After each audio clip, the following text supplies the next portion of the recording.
അപ്പോൾ ലാലേട്ടൻ്റെ ഇപ്പോൾ ഒരു കാര്യം പറയാൻ ലാലേട്ടൻ പറയാത്തത്, നിങ്ങൾ ഇവിടുന്ന് ചോദിച്ചു ഇവിടെ അറിയുന്ന സ്ഥലമല്ലെന്ന്. ഇപ്പോൾ അവിടെ നോക്കിക്കൊണ്ടിരിക്കുന്ന സമയത്ത് ആ മുണ്ടക്കയിൽ സ്കൂൾ കണ്ടപ്പം എന്നെ നോക്കിയിട്ടൊന്ന് കണ്ണ് നിറയുന്നത് ഞാൻ കണ്ടു. അതുകൊണ്ട് വിശ്വശാന്തി ഫൗണ്ടേഷൻ്റെ മാനേജിംഗ് ഡയറക്ടർ അദ്ദേഹത്തിനോട് ചോദിക്കാതെ തന്നെ ആ LP സ്കൂൾ റീജനുവേറ്റ് ചെയ്ത് റീബിൽഡ് കൊടുക്കുന്നതും കൂടെ വിശ്വശാന്തി ഏറ്റെടുക്കുകയാണ്. മുണ്ടക്കൈ LP സ്കൂൾ പിന്നല്ല, എനിക്ക് ഈ സ്ഥലം അറിയാം, ഞാനിവിടെ വന്നിട്ടുണ്ട്. എനിക്ക് കുറച്ച് കാര്യങ്ങളൊക്കെ അറിയാവുന്ന ആൾക്കാരുണ്ട്.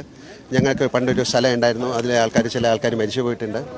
ദുരിതാശ്വാസ പ്രവർത്തനത്തിന് എല്ലാവരും ഒറ്റക്കെട്ടായി നിൽക്കേണ്ട ഒരു സാഹചര്യം കൂടിയുണ്ട്. ഈ സ്കൂളിലൊക്കെ 50,000 കുട്ടികളാണ് മിസ്സായി പോയിട്ടുള്ളത്.